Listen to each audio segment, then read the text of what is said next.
Hello, and today I read a book and I'm interested in two important points. And the first one is kites cannot fly without wind. And if there's strong wind, then the kite can fly high and steady. So this shows that if people do stuffs without complicated problems, then they will not upgrade themselves and improve themselves to another level. So, for example, like you join a math exam, and there's like the complicated math problems that you need to solve, and then you solved it right and correct. So that means that you involved and you ui vạ vậy á. That means you improved yourself to another level. You can solve more complicated problems than usual. So yeah, if there's like a lot of problems, then it will make you more stronger. So you guys have any questions? Okay. So could you please tell me your exact case of your complicated problems and how you solve them, and what you have learned from it? One thing that in my case that is similar to the kite is while speech competition, like I have a friend who is she learns quickly from what I do that is different from others that can make me win, but she learns from it really quickly and improves herself to the level next to mine. So that is the problem, but I need to improve myself by finding more more styles and more techniques different from hers and better from hers to win the speech competition. All right. So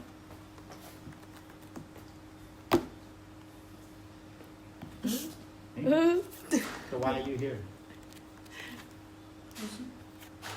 No, not only listen. If you don't have any question, I send you back to your seat. Your sister is sitting. Mm-hmm.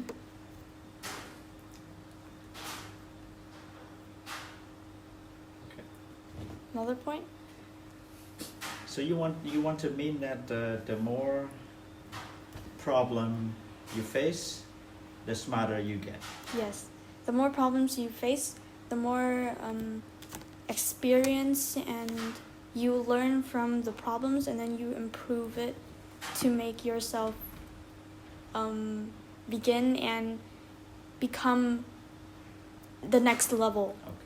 So what you mean is you learn from the problem. It's not that bad, right? Like you learn from. Problems aren't bad. Well, it's bad. I mean, it's kind of scary to think of it, but you can learn from it, improve it, and when you succeed, you reach your goal, then you'll be proud of yourself and happy because the problem helped you. So what can you say to some people who quit when they face greater and even greater challenges?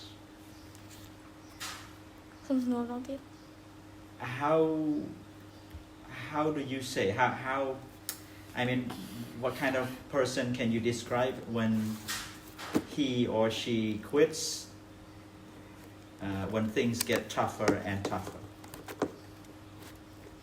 I do that sometimes when when I join competitions, but I'm not sure if I want to join or not, but it's like joining for experience, but then the work gets tougher and tougher, and that makes me want to give up.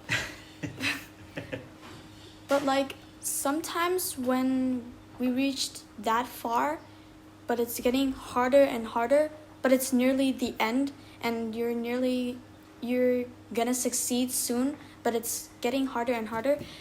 I usually don't quit at those times because I've went that far and I don't want to give up because we're nearly to the nearly end. to the end. Yeah. And people who quit when the work gets tougher and tougher, I don't blame them because yes, it is hard, but it's better to not quit and learn from the hard stuffs and move on. Okay. So, I did it. Okay, so you will be the next person to sit there, right? So the next point that I'm interested in this book is a story from the author. The author has a friend which is like obsessed and interested in studying since he was a kid, and he likes reading books about many famous people, and he is most interested in Socrates. That time, Philosophy. yeah, that time it was like a long time ago since like technology, we don't really have technology, we don't have smartphones yet. But then when they invented smartphones and internet, the author showed and searched Socrates' face to his friend that is interested in Socrates, and then when he showed the picture of Socrates to his friend gave a weird reaction. He said that he doesn't believe that Socrates actually looks like that because it looks like he looks weird, looks homeless and ugly and stuff. Yeah. So after that, the friend who is interested in Socrates before, he doesn't really talk about him a lot now after seeing his Socrates' real face. So it teaches us that basically don't judge a book by its cover. Okay. Because Socrates is I'm not sure if the ugly picture of him is actually real or not, but he is a very smart guy. He's like, everyone knows him, the world knows him, but he looks not like the other person, not like the other people. He looks homeless and ugly, but he is very smart. So a philosopher. Yeah, a philosopher. So don't judge a book by its cover. Yeah. Actually, he was a knowledgeable person. Yes, Yeah. actually he was a knowledgeable person, but if no one told everyone that, they will think that he's some kind of random guy. Have you ever heard his quote, or a lot of people talk about him that he recognizes himself that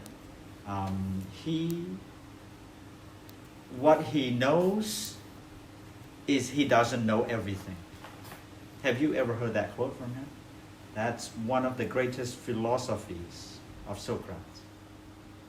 A lot of people say that he is very smart, he is very intelligent, but he himself thinks to himself that what he knows is he doesn't know everything. All right? Oh. And he even said that his knowledge cannot be compared to a small drop of water in the ocean. All right? Have you ever heard that?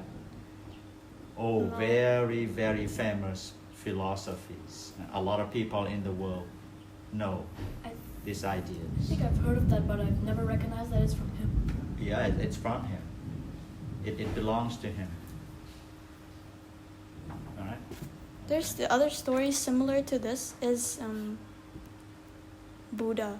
Oh, He's some pictures like in the internet, you see people posting the pictures about him. Some pictures he looks normal. Some picture he looks like somebody.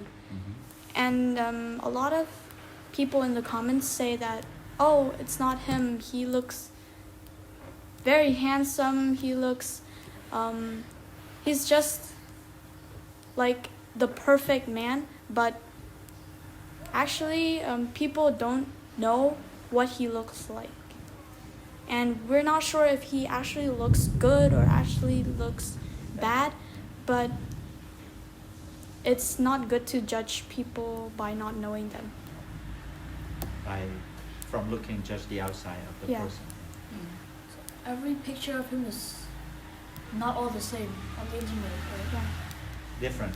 it's different. I think his images are different because of the perceptions of those living in different countries who believe in Buddha. For example, people in China believe in Buddhism, but in a different way. So they might design different face of Buddha.